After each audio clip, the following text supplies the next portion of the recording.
Hello and welcome everyone. So today we will get to know about the quant section. Quant section कैसा है CLAT का exam का. The reason we are talking about this section is because ये एक minor section होता है CLAT का.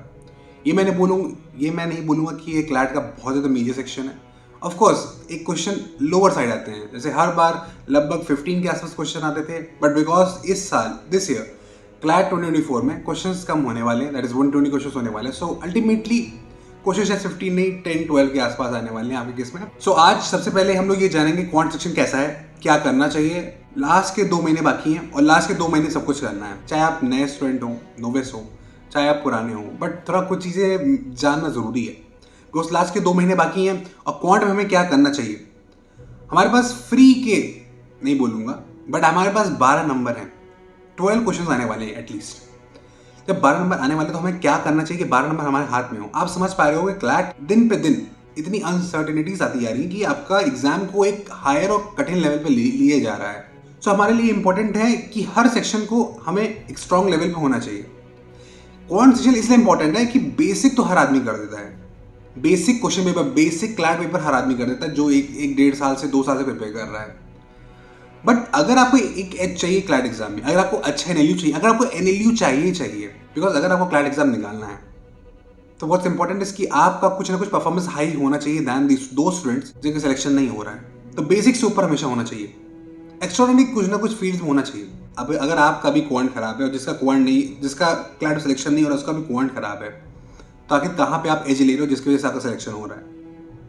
तो ये ध्यान रखिए, जरूर आपको एफर्ट लगेगा बट थोड़ा सा कौन को देखना पड़ेगा, कौन को समझना पड़ेगा. देखिए कोई भी एग्जाम की प्रिपरेशन करनी है, कोई भी सब्जेक्ट, कोई भी टॉपिक की अगर प्रिपरेशन करनी है, so we need to check the question paper of that particular exam. ठीक है, आपने अगर क्लैट के पेपर को एनालाइज करा हो, अगर नहीं करा है तो प्लीज फर्स्टली क्लैट के पेपर को एनालाइज करें, जाके रिवाइज करें, जाके प्रैक्टिस करें. ये आपके लिए नंबर 1 एडवाइस है जो मैं अभी देना चाहूंगा.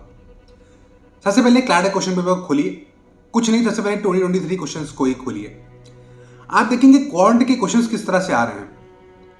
क्वांट के जो भी क्वेश्चंस आ रहे हैं, काइंड ऑफ मैथ्स के जो भी क्वेश्चंस आ रहे हैं, वो शायद आपकी प्रिपरेशन की तरह नहीं थे जो आप क्लास 10 तक पढ़ रहे हैं. क्लैट में जो मैथ्स आती है वो क्लास 10th लेवल की आती है, but the pattern in which the question is asked is not the class 10th level. ठीक है, आपके पास जो भी क्वेश्चन आता है वो बहुत डायरेक्ट आता है, आप क्लास 10th में जब रहते हैं तो. But here when the questions comes तो वो ध्यान रखते हैं, आपको पता है कि वो पैसेज फॉर्मेट में आता है और मेनी टाइम्स बच्चों की समझ नहीं आता, स्टूडेंट की समझ नहीं आता है भाई what is this question actually asking.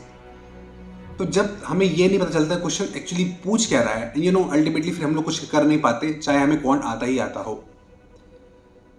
तो अगर आप क्वेश्चन पेपर को एनालाइज करेंगे, मैथ्स के क्वांट के क्वेश्चंस को एनालाइज करेंगे, तो आप 2 चीजें आप सबसे पहले इन्फर कर सकते हैं. द फर्स्ट पॉइंट जो आप इन्फर कर सकते हैं कि जो क्वेश्चन आ रहे हैं वो पैसेज बेस्ड आ रहे हैं. सो आपकी रीडिंग स्पीड अच्छी होनी चाहिए, आप उन क्वेश्चंस को कॉम्प्रिहेंड कर पा रहे हैं, आप उन पैसेजेस को कॉम्प्रिहेंड कर रहे हैं, डेटास निकाल पा रहे हैं, एंड अल्टीमेटली उन डेटा से मैं क्वांट क्वेश्चंस को सॉल्व कर पा रहा हूं. सो 2 एस्पेक्ट्स हैं, एक कॉम्प्रिहेंडिंग पार्ट, दूसरा क्वांट पार्ट. तो इस क्वेश्चंस को अगर डील करना है, क्लैट के क्वांट सेक्शन से डील करना है, तो दोनों को हमें महारत हासिल करनी पड़ेगी, दोनों पे हमें क्या करना पड़ेगा, एस करना पड़ेगा. फॉर दैट दोनों को अलग अलग तरीके से हमें हैंडल करना पड़ेगा. अब कॉम्प्रिहेंशन की बात आती है, जहां कॉम्प्रिहेंशन की बात आ गई तो कॉम्प्रिहेंशन आपके स्ट्रांग होना चाहिए, कॉम्प्रिहेंशन की कॉम्प्रिहेंडिंग स्किल आपकी स्ट्रांग होनी चाहिए. सो एट द एंड यहाँ पे इंग्लिश सेक्शन में आप क्या कर रहे हो वो बहुत मैटर कर रहा है, कौन सेक्शन में क्या करने वाले हो.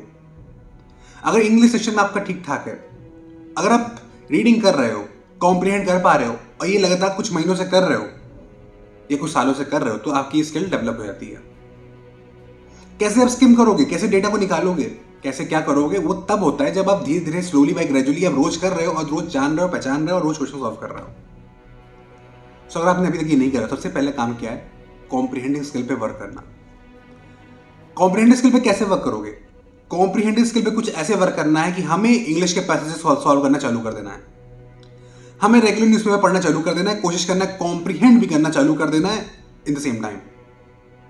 जब ये चालू कर देंगे फिर टाइम बार काम करने लगेंगे. बट पहला काम क्या है, न्यूज़पेपर रीडिंग चालू करिए, रीड करना चालू करिए, समझना चालू करिए, और फिर आप क्वेश्चन सॉल्व करना चाहिए इंग्लिश कॉम्प्रिहेंशन के. जब आप वहां पे थोड़ा सा स्ट्रेंथ ले आओगे ना, तो अल्टीमेटली कॉम्प्रिहेंडिंग स्किल, अब आप मैथ्स क्वेश्चन भी फिर सॉल्व करने लगेंगे. तो आपको पहला काम क्या है कि कॉम्प्रिहेंड डेटा निकाल पा रहे हो। जब डेटा निकालो फिर क्वांट क्वेश्चन पे आएंगे, बिकॉज अगर आप डेटा ही नहीं निकाल पा रहे हो तो मैथ्स और क्वांट का कोई फर्क ही नहीं पड़ता, मतलब ही नहीं पड़ता अगर आप वहीं वीक हो रहे हो। स्पीड वगैरह सब वहीं से डेवलप होगी। बैक पोर्शन जो बता रहा हूँ इंग्लिश में, comprehension section. The next important point जो हमारे लिए है वो क्वांट का real quant point, that is real maths का जो पार्ट है, उसको कैसे इंप्रूव करना है। उसमें ध्यान देना है कि भैया 10th के टॉपिक्स आ रहे हैं, बट 10th के टॉपिक्स वो नहीं आ रहे जो आप इधर सॉल्व करते आ रहे हो। 10th के टॉपिक्स एकदम नेक्स्ट लेवल पे आ रहे हैं। आप अगर लास्ट क्वेश्चन पेपर को देखोगे तो डायरेक्ट कोई क्वेश्चन नहीं आता है, इजी क्वेश्चंस नहीं आते हैं। क्वेश्चन के बैक एंड पे आप घूम के आपको सारे चीज़ों को लगा के फिर वहां पे पहुंचना होगा एट दी एंड आपको। तो ध्यान ये करना है कि क्वेश्चंस बहुत इजी नहीं आने वाले हैं। पैटर्न अगर आपने क्लैट एग्जाम में देखा हो तो क्वांट का भी जो सेक्शन है वो अच्छा खासा डिफिकल्ट हो गया है। उसमें DI आ रहा है, उसमें सब कुछ आ रहा है, टेबुलर फॉर्म और जो है सारा डेटा निकालना पड़ रहा है। आप सारे परसेंटेज के क्वेश्चंस जो कि बैक डेट से पूछते हैं या जो ऊपर घुमा के पूछा जाता है, at the end it becomes a difficult task. अगर वो आर्डुअस टास्क से बचना है तो ज़्यादा से ज़्यादा प्रैक्टिस करना है, कॉन्सेप्ट को समझना है। पहला काम क्या है, कॉन्सेप्ट समझना। कोई भी आप कॉन्सेप्ट समझने के लिए बुक ले लीजिए, कोई भी यूट्यूब वीडियो देख लीजिए, because they are ample of videos. और बेसिक नंबर सिस्टम है, बेसिक आपका परसेंटेज है, बेसिक प्रॉफिट लॉस है, इनको कवर करिए। और जो बेसिक कॉन्सेप्ट है, बेसिक कैलकुलेटिंग मेथड्स है, वो आपको पता होना चाहिए। जब आपको वो पता चलेगा फिर हम आगे डिस्कस करेंगे। जब आप वहां पे चीज़ों को एस कर लोगे फिर हम आगे आएंगे प्रैक्टिस करना, कैसे फिर डिफिकल्ट क्वेश्चन को प्रैक्टिस करना।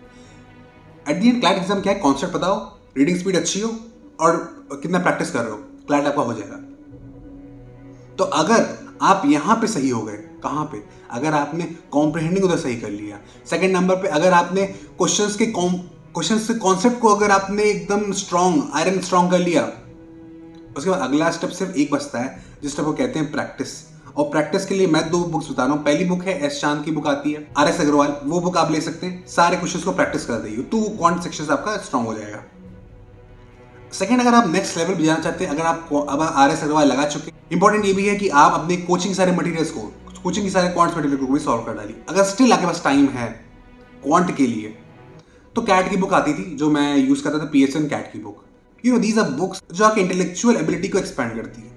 इसलिए इंपॉर्टेंट क्या है कि थोड़ा सा टफ क्वेश्चंस को, सारे टाइप ऑफ क्वेश्चंस को प्रैक्टिस करना है।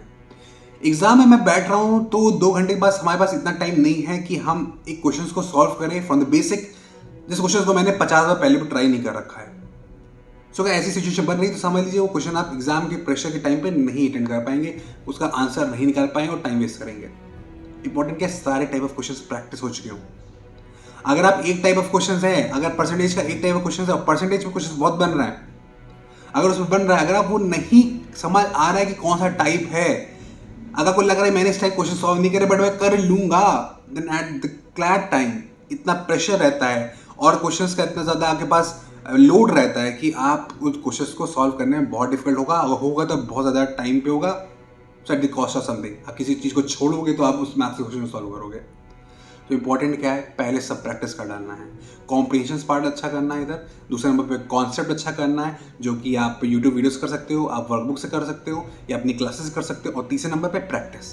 सो ये 3 अगर कॉन्सेप्ट आप कंप्लीट करते हैं, जो सिलेबस बहुत नॉर्मल है, जो क्लास 10 का सिलेबस है वो आपको इजीली मिल जाएगा, profit loss, work time and distance, अगर आप ये कर लेते हैं you will definitely S CLAT in these 2 months। आप इनको कर सकते हो। एटलीस्ट अगर 15 क्वेश्चन है, 12 क्वेश्चन आ रहे हैं तो 10 क्वेश्चन आप सॉल्व कर लोगे। तो इंपॉर्टेंट यह क्या है, तो इंपॉर्टेंट ये है कि इस चीज़ों को जो मैंने बताया थोड़ा सा अच्छे तरीके से फॉलो करिए and you will do this. Thank you, I hope this was helpful. अगर ये हेल्पफुल था वीडियो तो वीडियो को लाइक करिए, चैनल को सब्सक्राइब करिए and share it with the friends जो भी प्रिपेयर कर रहे हो, जिनको लगता है कि ये थोड़ा सा इंपॉर्टेंट है, उनका भी थोड़ा सा कौन सेक्शन वीक है, उनको क्या करना चाहिए। अभी प्रिपरेशन नहीं करिए तो अभी नहीं स्टार्ट करिए तो अब भी कैसे करना है, you get it. Thank you.